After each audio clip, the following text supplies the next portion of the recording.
I would like to speak from my own experience of living with coal. I graduated in 1968 and I was employed in Fertilizer Corporation of India, Sindri, which was totally a coal-based plant. It generates power, generates fertilizer also, a very strange sort of technology where coal, first of all, it was processed in a coke oven, just like in a steel plant.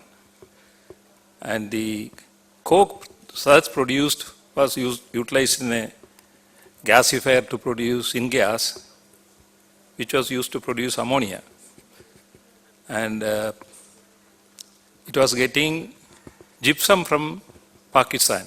Originally, the plant started before independence. Gypsum coming from Pakistan, and we produce ammonium sulfate, calcium sulfate, ammonium carbonate, ammonium sulfate, produce calcium carbonate, and calcium carbonate was given to a nearby ACC cement plant. And the trains which were bringing gypsum from Pakistan used to take back coal to Pakistan. So in a way, very, very economic and optimized design of a plant. But when you look at from the environment point of view, I don't rate that plant as a very good one. There's a lot of dust in the atmosphere, a lot of fumes in the atmosphere, and a lot of ash coming out and making mountains of ash near the plant. And the entire township used to have rains of fly ash coming out of the power plant, and I mean, you can name it. So it was not a good place to work. My next experience was in coal gasification, was in two fertilizer plants, in Talcher and Ramagundam. Those fertilizer plants started someday in 1970s. In the mid-70s it was planned, and they were started in 77 in Talcher and 79 in Ramagundam. I was involved in both the startups of those plants. And Ramagundam, I continued to be a plant manager for almost 5 years. So I know firsthand what coal gasification means and what are the problems related to coal gasification. And that technology was entrained flow gasification, which is used in IGCC.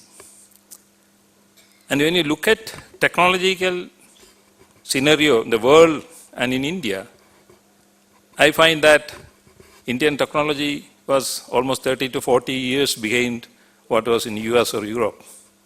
So we also adopted entrained flow gasification. It was atmospheric pressure gasification, and then went to pressure gasification later on. A lot of problems we had, but was it an ideal technology from the point of view of sustainability, from the view of environment, from the point of view of CO2 emissions? It was a fertilizer plant, so all the CO2 was going to make urea. So from the CO2 emissions, it was a clean technology there, because there was nothing going out into the atmosphere. But yes, and ash, which is a big problem in other places, it was going just like you could replace sand with the ash coming out of the gasifiers. So that was a clean technology. I mean, there was no other emissions coming out of the plant which could pollute the atmosphere. So that gasification was very good, in my opinion. I moved out from there came to Reliance in 1985. I've seen petrochemical plants. And I mean, Reliance, as you know, has been continuously growing. We are moving into newer and newer technology. We started as a textile company, you know, Vimal Fabrics. From the textile, we moved to backward integration to chemicals which is required to make polyester. From there, we went to polymers. Then we went to refinery. Today, we are operating probably one of the largest refinery complex in the world in Jamnagar. And we are talking about synergy energy, talking about efficiency, talking about sustainability. So when you look at all these things, in our refinery we produce petcoke. I mean, through delayed coker, probably we were the first one to produce coke in this country. And we have so many refineries, but when we designed the refinery, we said we should have petcoke. That is the bottom of the barrel. So then the refinery was producing, we had two refineries. One is for domestic usage, another one is for export. They are called DTA, domestic tariff area, and the other one is SEZ, special economic zone refinery. Together we are producing around 18,000 tons of petcoke. So what to do with petcoke? Even the first refinery was 9,000 tons. And initially the thought was that we could make power out of it. But the coke contained 6 to 8% sulfur. So then sulfur has to be fixed with lime. But then handling of so much quantity of calcium sulfate coming out of the plant was, very difficult. So we thought we will not do it. So the gasification was not selected for the first refinery, and we went for natural gas reforming to produce hydrogen for the refinery. The idea was to produce hydrogen for the refinery. But when the second refinery came, there was another 9,000 tons, so 18,000 tons. The quantity is becoming more and more.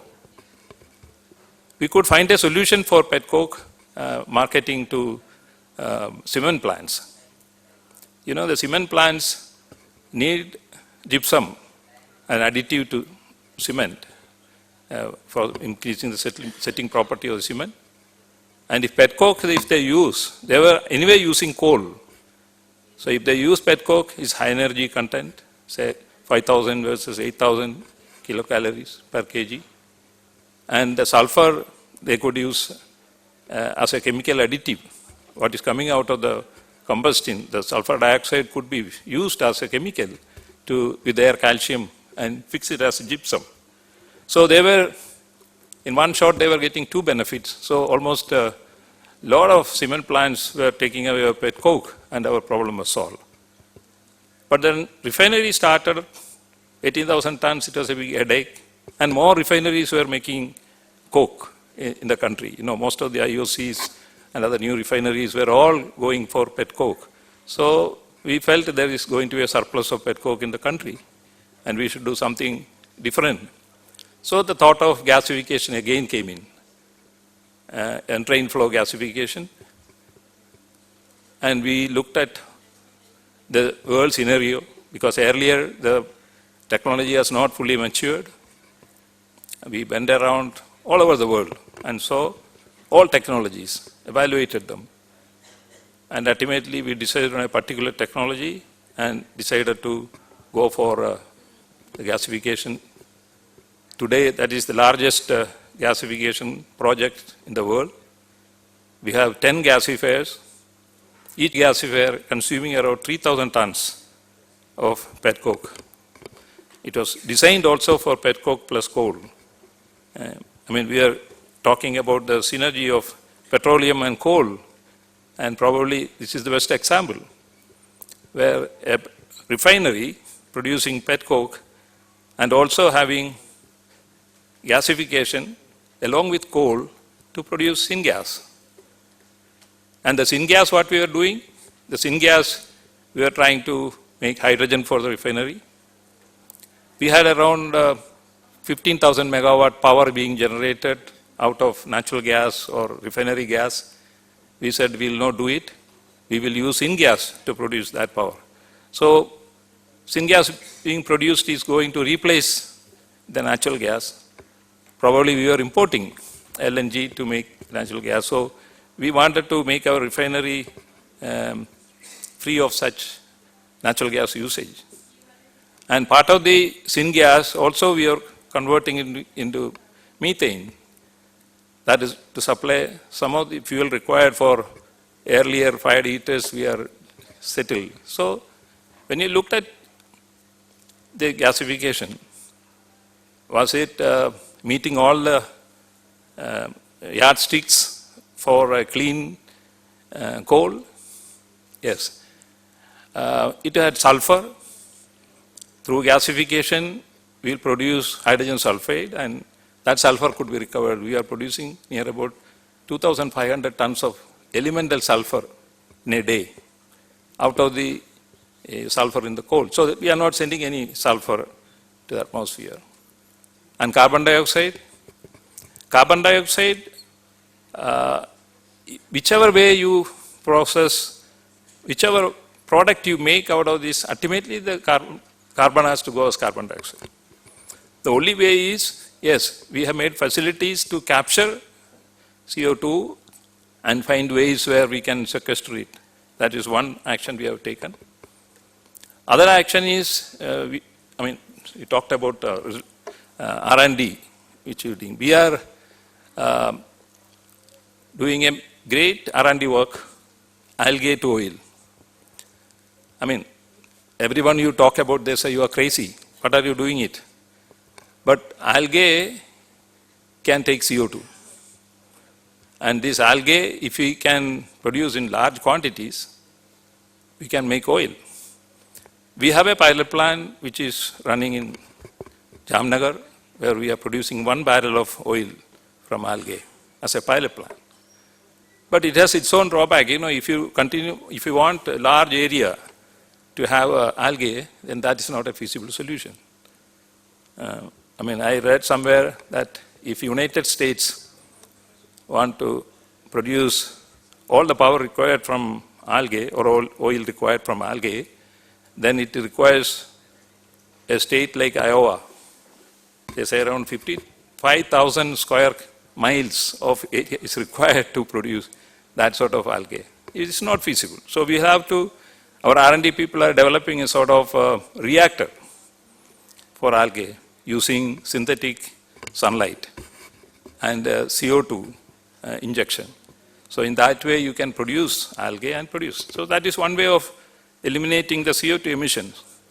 And the process of gasification produce some amount of ammonia in the syngas. We were not initially recovering it, but now we have developed another technology to recover the ammonia. It's not a small quantity, around 400 tons of ammonia per day out of stripping gas, sour water stripper, which is producing this ammonia in small percentages, it could come.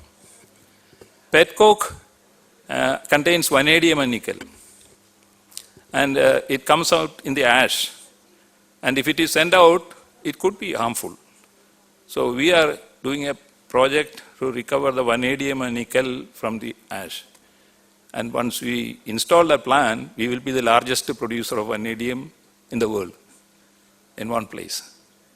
So when you look at it, this gasification technology has been from all the yardstick which you are saying, whether environment, whether clean fuel, efficiency, and IGCC is one of the most efficient gasification technologies.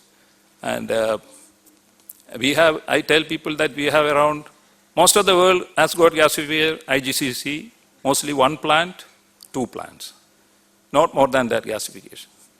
We have almost 19 IGCCs in our complex. That means these 10 gasifiers are supplying power to 19 gas turbines.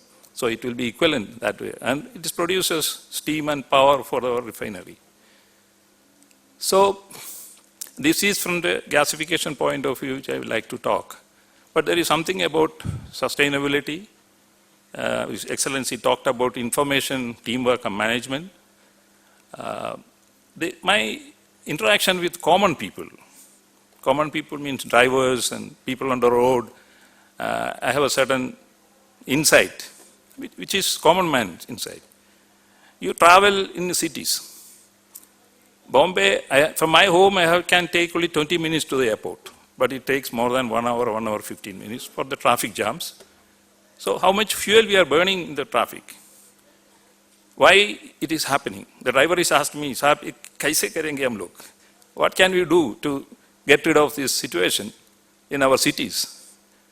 Road conditions are so bad. So because of that, how much energy we are burning away? That means it's useless burning away of, valuable fuel, precious fuel. And then why it is happening? Our other standards, road making standards are bad, or the contractors who are doing the job is not doing a proper job, or people who are supervising is not doing a good job. So these are all energy losses which as a country, if we do our infrastructure properly, city planning properly, it can happen. We don't have any parking place in the city. And the parking congests the road and the road traffic becomes bad. So I'm telling about normal thing which is happening and which leads to fuel loss. And this could be reduced. And another area is accidents on the road. So much accidents taking place. And Maharashtra tops the list. Kerala also comes next. But why are the accidents on the road? And what is the cost of these accidents? When you see roads are bad, accidents are created, it's all money going. The vehicle will not last long. Vehicles are damaged beyond repair. People are dying. Vehicle insurance, people insurance, all are cost, which is going into this. And there is enough to do to reduce the fuel consumption in this country, when you look at the whole country. Then I was looking at what should be the total energy consumption per head per year. Is there any document available? Then I found in prehistoric times when people were hunters, they were walking on their foot, they were using their hands to do their daily requirement. They said it is around 1.5 barrels per year per person. That was the energy requirement. And when they settled down for agricultural society with the domestication of animals, they said that energy consumption came to 3.5 barrels per person per year. Industrial revolution started, they say it is going up to suddenly, came up to around 13 to 15 barrels per person per year. And 20th century, they said Europe has got around 24 to 25 barrels per year per person. And what is in America? America is 50 barrels per year per person. And this energy consumption is justified? Is their life better than anybody else? Have they got a longer lifespan? Are they healthier? Are they better educated? Better cultured? No. So there is a big margin, and people are all trying to emulate Americans. And if all we have to go to 50 barrels per year per person, I think the world, all these fossil fuels we are talking about will not last even for 50 years. So I was speaking to one of the university, BHU, I was speaking about energy conservation. Then he told, okay, oil will be over 50 years, gas will be over 100 years, maybe coal will be over another 200 years. Then one of the students stood up and said, what will you do after that? So I said, maybe go back to caves. Is that the solution? No. Solution will come. So recently there was some more, now in this what I wanted to say is about information. Can there be an agency or a method by which all over India we can say what is this energy consumption per person per year in villages, in towns and in cities? It will be highly educative. You will find that cities are consuming most of the energy produced in this country. And whether cities as we consume, as we envisage today, is the right solution, or is there a different way of looking at? Can we fix some threshold value for this energy consumption per person per year? Energy is not only power, all energy can put together. We can have some sort of benchmark And then that will tell us what to do in each case, what to do in villages, what to do in cities, what to do in towns. And we can develop a master plan for the country, which will, it is not, an idea is that energy consumption is a yardstick for our development. It's not always. If America, energy consumption is the yardstick for development, I think it is totally wrong. We have to see what is the threshold value required for a decent life. And that has to be fixed, and every plan should be to achieve that. And there has to be, sometimes energy conservation, they say you will reduce power consumption. No. Energy conservation, if you do, energy consumption will come down, people find way to increase the consumption through some other means. That is not energy. We have to reduce the energy consumption. That is the only sustainable way. If you want to sustain our civilization, human beings in this world, I think there has to be a plan to reduce energy consumption. That's what I talked about a little bit. There has to be something. We are doing something towards establishing fuel cell. We are developing. Reliance is working on that project of fuel cell. We developed one and we are going to commercialize it. Then another one is bio-CBM. We have CBM blocks. We produce CBM gas. But another way of looking at is, after taking out the gas, can we still produce gas out of the coal without mining it? So we said there is a biological solution for it. We are working on that. Underground coal gasification came, we looked at it, and we feel that's not a good solution. That's not a good solution because there are so many problems. Those who have worked on it, they have faced so many problems, and it is environmentally not very good. And it can have so much of problems in the waterways and things, gas leakages and all those things can happen. So probably we looked at it, it's not a very safe. Coal mining. In India, 90%, more than 90% of the coal mining is by open cast. And in China, it is the reverse. 90% is underground coal mining. Indian coal has got a bad reputation of high ash. I myself felt it. When I was in charge of the gasification plant, the gasifier was designed for 18% ash as per the sample given by the coal mines. That was underground coal mine. Then when we designed it for 20%, okay, let us give some 10% margin. But then we started it, it was 25%, which was coming continuously from the underground mines. But when they adopted open cast mining, the ash content went to 35%. So we'll have to, the coal authorities, I'm not an expert on coal mining, perhaps my friend Adani he was talking about, is it right that we should have underground coal mining and we should adopt absolutely recent technologies, safety, because China, I hear, every week you can hear of mining explosions, people dying. So that means still there is unsafe situation in the underground coal mine. So something has to be done about that. So in that way then only the coal, why we are not, India, I think some of the fertilizer plants which are closed down, the one which I have commissioned, they are not able to decide on the technology because Indian coal ash is, most of the technologies there is not suitable. I don't agree with that.